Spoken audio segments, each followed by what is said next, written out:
So the next thing that we need to figure out is your target development margin. And this is the number one reason we were doing this 1 minute Feaso, in order to determine the residual value of land. That is the maximum price you should be paying for this side or this site based on its development potential. So whatever the highest best possible use is, that is 4 townhouses in this example, I should be paying X amount for the land if I want to make 20% on the total cost of this development.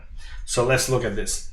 So now we've got a target development margin. All you have to do is say on a smaller size development margin, or a smaller side up to 4 units to 6 units, I'm happy with making 15%, because the smaller the side is, the more competition that you are going to face in order to acquire the site. So if I put 15%, this is telling me that my residual value of land is about 1.414.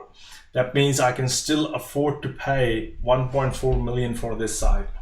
So if I was to put in, let's just go here and I put 1, 4, 1, 2, 3, 4, 5.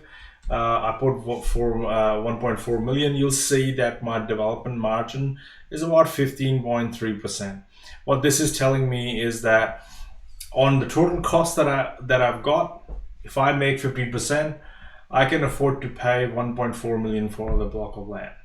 But since I'm paying only 1.2, for example, I'm making 24% development margin on this side. So this happens. This is required based on all the costs and everything that you allowed for in this feasibility, to be able to go back to the agent or to be able to go back to the seller and tell them, look, I can easily put 4 townhouses on it, and that's the maximum that I want to pay for this, because I've got all these costs that I have to incur, and I still need to make my minimum return on this project in order to go ahead with it. So this is why we do this feasibility in the first place, in order to figure out what is the maximum price that we can pay for land, and this is basically just breaking that into for each unit.